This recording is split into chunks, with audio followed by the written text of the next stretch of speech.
The 18th of November, 1953, New York City. The elevator doors open on the 57th Street apartment building. Jimmy Van Heusen steps out, loosening his tie after a long night of writing songs. He's whistling something, maybe a new melody, maybe nothing at all. The hallway is quiet, too quiet. He reaches his apartment door. It's unlocked. Inside, the lights are dim. A half-empty bottle of scotch sits on the coffee table. Sheet music scattered across the floor. And there, slumped against the wall near the bathroom, is Frank Sinatra. His left wrist is bleeding. Jimmy doesn't scream. He doesn't freeze. He moves. He grabs towels, applies pressure, calls for help. And as he holds his friend's arm, trying to stop the blood, he sees something in Frank's eyes that terrifies him more than the wound itself. Nothing. The man who had commanded stages across the world, who had made millions of women scream his name, who had just won an Academy Award 8 months earlier, that man isn't there anymore. In his place is a hollow shell, emptied out by the one thing his voice couldn't fix.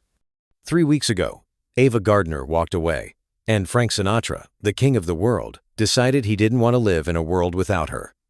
This is the story nobody wanted to tell. The story of how the greatest singer of his generation was brought to his knees not by the mob, not by the press, not by his own demons, but by love. To understand how Frank Sinatra ended up bleeding on Jimmy Van Heusen's floor, you have to go back to 1949, when everything changed. Frank Sinatra in 1949 was not the man he would become. Yes, he was famous. Yes, the Bobby Soxers had screamed for him during the war years, but that was already fading. The screams were getting quieter. The record sales were dropping. Columbia Records was starting to question whether he was worth the investment. And there was the matter of his marriage. Nancy Barbato had been with Frank since the beginning. She was the girl from Jersey City who believed in him when nobody else did. She gave him 3 children. She built a home. She waited up countless nights while he performed, while he drank, while he chased other women. Nancy was steady. Nancy was safe. But Frank Sinatra didn't want safe anymore. He met Ava Gardner at a party in Palm Springs. She was 26 years old, twice divorced already, with green eyes that could stop traffic and a mouth that could make a sailor blush. She drank whiskey. She cursed. She didn't care about his fame or his money or his voice. When he tried to impress her with his usual charm, she looked at him like he was just another skinny kid from Hoboken. That's when he knew he was finished. Within months, their affair was the worst-kept secret in Hollywood. They shot out streetlights with pistols on drunken joyrides. They screamed at each other in restaurants.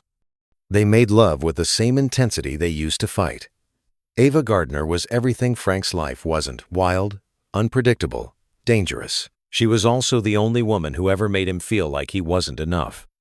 By 1951, Frank had destroyed his marriage, enraged the Catholic Church, alienated his fans, and watched his career collapse, all for a woman who couldn't decide if she loved him or hated him. Most days, it was both. They married on the 7th of November, 1951, just 10 days after his divorce from Nancy became final. The wedding was small, hurried, almost desperate. The day before the ceremony, Ava received a letter from a woman claiming to have been sleeping with Frank for months. She threw her engagement ring out the window. They found it in the bushes the next morning and got married anyway. That should have been a warning. Frank Sinatra in 1952 was a man at war with himself. On stage, he was still trying to be the confident crooner, the guy with the easy smile and the effortless phrasing. But offstage, he was unraveling. His voice was failing him nodes on his vocal cords, they said, but it felt like something deeper, like his body was betraying him the same way his luck had. He was broke, not just struggling, actually broke. The tax bills were piling up. The alimony payments to Nancy were crushing. He was borrowing money from Ava just to buy Christmas presents for his kids. The man who had once commanded $25,000 a week was now playing half-empty clubs in St. Louis and Montreal. The humiliation was constant. When he walked into restaurants with Ava, people cheered for her and ignored him. The press called him Mr. Ava Gardner. He laughed it off in public, but in private, it ate him alive. Ava saw all of it, and it scared her.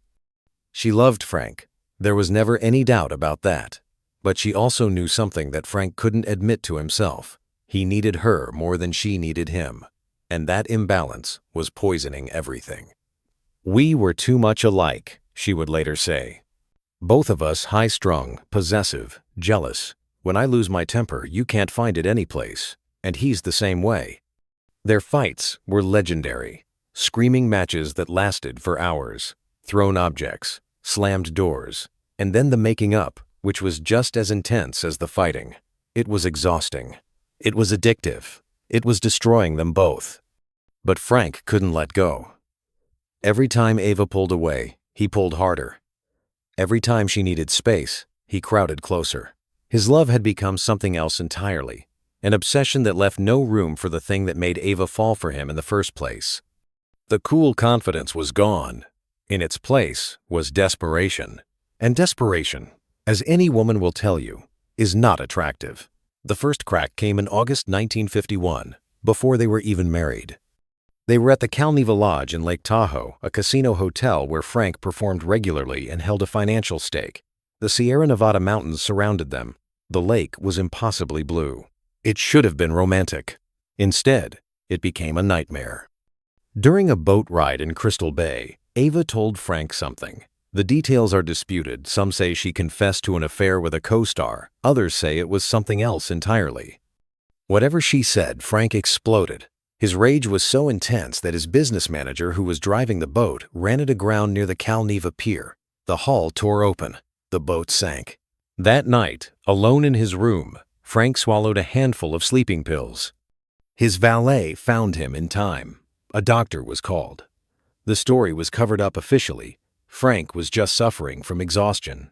But the truth was already starting to leak. The man who seemed to have everything was falling apart. They got married anyway, and for a while things seemed better. In November 1952, Frank traveled to Africa to be with Ava while she filmed Mogambo with Clark Gable and Grace Kelly. He was waiting to hear about a role Maggio in From Here to Eternity, a part he believed could save his career.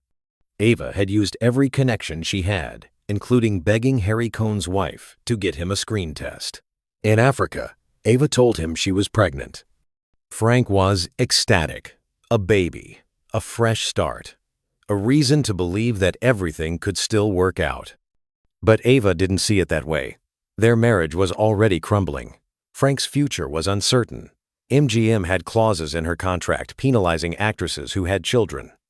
And underneath all of it, a deeper truth. She didn't think they could provide a child with the stability it deserved. Tellmans parten stand. Made down. In Tellmans. 510. That. A stam. And Tellmans. She flew to London and had an abortion. She didn't tell Frank until afterward. When he found out, something broke in him. Not loudly, not dramatically, just a quiet crack that would never fully heal. He raged, then begged, then raged again. But it was too late. The decision had been made without him. Their reconciliation attempts grew more desperate and more brief. A weekend together that ended in screaming. A phone call that started sweet and turned savage. And always, underneath it all, the same impossible equation. Frank loved Ava too much, and Ava couldn't love him the way he needed to be loved. In October 1953, while Frank was riding high on From Here to Eternity, the comeback that Ava had helped make possible, she called him with news. She was in bed with another man. She wanted him to know. Some say it was cruelty. Others say it was her only way to make him let go. Either way, it worked. On the 29th of October 1953, MGM officially announced their separation. Frank went to New York. He started drinking. He stopped sleeping. He stopped eating. He sat in Jimmy Van Heusen's apartment, staring at nothing, playing the same records over and over again. And then came November 18th. The apartment is silent except for the hiss of the radiator. Frank sits on the couch, still wearing the same clothes he's worn for 3 days. The ashtray is overflowing. Empty bottles line the floor like fallen soldiers. On the record player, someone is singing about lost love. Maybe it's him. Maybe it's someone else. He can't tell anymore. He keeps replaying the phone call in his head. Her voice, that casual cruelty, the sound of another man laughing in the background. Everything I gave up, everything I destroyed. For this, he thinks about his children, Nancy Jr., Frank Jr., Tina. He left them for her. He broke their mother's heart for her. He gave up his good name, his church, his fans, all for a woman who could call him and say those words like they were nothing. He thinks about his career, the comeback, from here to eternity, the Oscar he won just 8 months ago. He should feel victorious. Instead, he feels hollow. What good is an Academy Award when you have no one to show it to? He picks up a glass and throws it against the wall. It shatters. The sound is satisfying for exactly 1 second. Then the silence rushes back in. He walks to the bathroom. The face in the mirror is unrecognizable, gaunt, unshaven, with eyes that look like they belong to a dead man. He opens the medicine cabinet. Pills, razor blades. His hands are shaking as he picks up the blade. He doesn't think about the music he hasn't written yet. He doesn't think about the songs that will define American popular culture for the next 40 years. He doesn't think about the albums that will make grown men cry and young lovers dance. He doesn't think about any of it. He only thinks about her. He presses the blade to his wrist. The blood comes immediately bright red, surprisingly warm. He watches it for a moment, almost curious, like it belongs to someone else. Then he slides down the wall and closes his eyes. He wants to be anywhere but here. He wants to be anyone but himself. He wants to stop feeling. Outside, New York City goes on without him. Cars honk. People argue. Somewhere, someone is falling in love. Somewhere, someone is being born. The world doesn't care that Frank Sinatra is dying in a bathroom on 57th Street. But Jimmy Van Heusen cares. The door opens. Footsteps. A gasp. Then hands strong, urgent, pressing towels against the wound. Frank, stay with me. Stay with me, pal. Frank opens his eyes. Jimmy's face is above him, terrified and angry at the same time. Why? Jimmy demands. Why would you do this? Frank tries to speak. His voice comes out as a whisper, the voice that had sold 100 million records, reduced to this. Because she's gone, Jimmy. She's gone, and she's not coming back. Jimmy keeps pressing on the wound, keeps talking, keeps Frank anchored to the world of the living. There'll be other women, Frank. There'll be... No. Frank's voice is flat, final. There won't be. There was only ever her. The ambulance comes. They stitch him up. They give him sedatives. The story is covered up officially. Frank is suffering from nervous exhaustion. Again. But Frank knows the truth. He had been willing to die for a woman who wasn't willing to stay. That knowledge will haunt him for the rest of his life. Frank Sinatra survived. His wrists healed. The story stayed buried for decades. But something fundamental had changed. In the weeks after that night, something shifted in the way Frank carried himself. The desperate, clinging lover was gone. In his place emerged something harder, more guarded. He would never again give anyone that much power over him.